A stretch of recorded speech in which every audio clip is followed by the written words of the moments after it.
In 1975, a first-of-its-kind movie review show invented by Roger Ebert and the late Gene Siskel hit the airwaves on public television. Sneak previews made history, bringing respected movie commentary to a mass audience, and became the highest-rated entertainment show in PBS history. And demographics suggested sneak previews delivered the best-educated, most affluent audience in public television.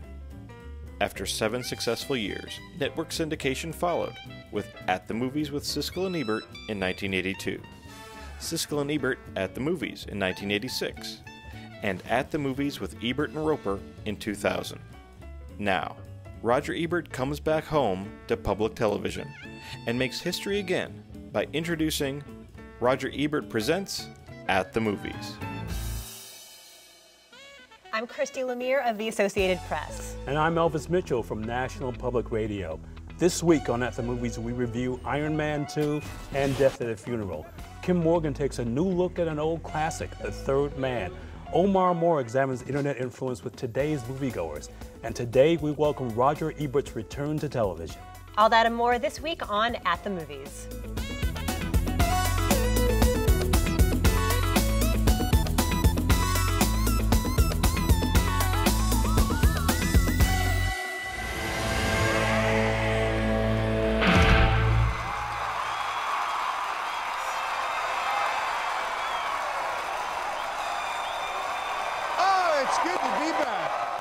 Tony Stark, the coolest cat with a heart of steel, as the 60s cartoon version of Marvel Comics used to say, returns to the screen in Iron Man 2.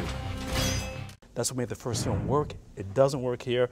A qualified thumbs down. Yes, thumbs down from me as well, and I'm so bummed to report that because I love the first Iron Man. It sort of breaks my heart a little bit because I'm a real comics lover. I mean, I know all these things are referring to. No, it's funny. I think he's mailing in the glibness at this point. He's an amazing actor, and he's so versatile, but it's like it's on autopilot this time. So thumbs down from us both.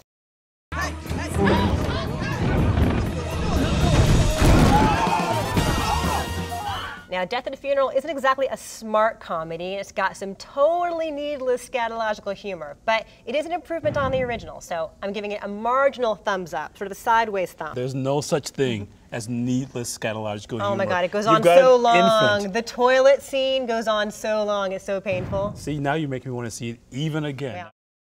No filmmaker working today writes women, with all their glories and flaws and complexities, quite like Nicole Holofcener. Please give us one of my favorite movies so far this year, and I give it a huge thumbs up.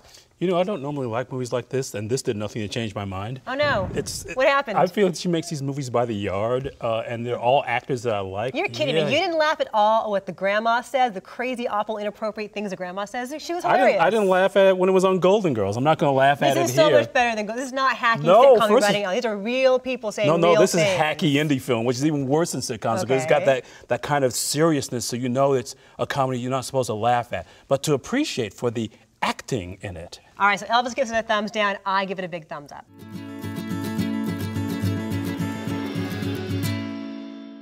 We just finished talking about Please Give from writer-director Nicole Holofcener, but she's not the only woman out there making smart movies for other women. This is a topic that you and I talk about all the time, how we can't stand like Nancy Meyers, Nora Ephron movies, but there are some good ones out there. There are some good ones, and I hate the word chick flick, I have to say. Chick flick. Okay. It's derogatory. We're taking it back. Let's take it back as women. Yes, I like the term women's pictures, which is what they used to be called back in the day of Betty Davis and Joan Crawford and the great George Cukor, Douglas Sirk films.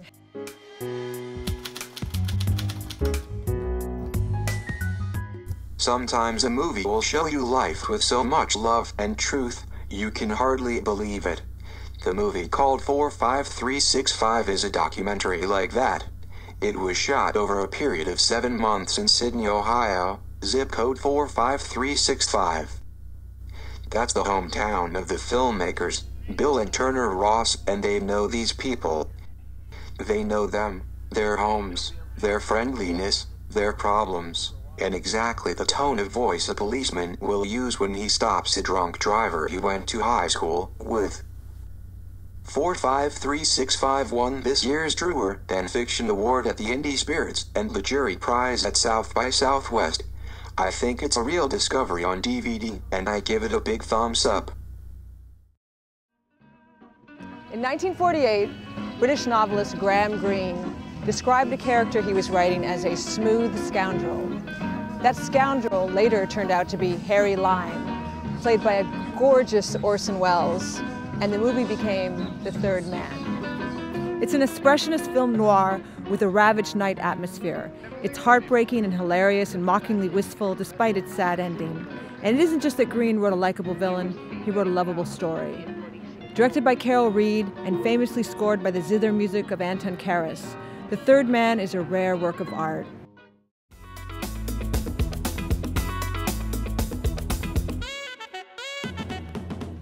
In the age of the internet, movie distribution is a whole new ballgame, especially with art films.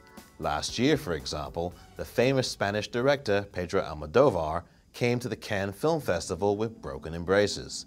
It starred Penelope Cruz in a lurid melodrama about a movie director blinded by his passion for her. The reviews were positive, but the box office was disappointing.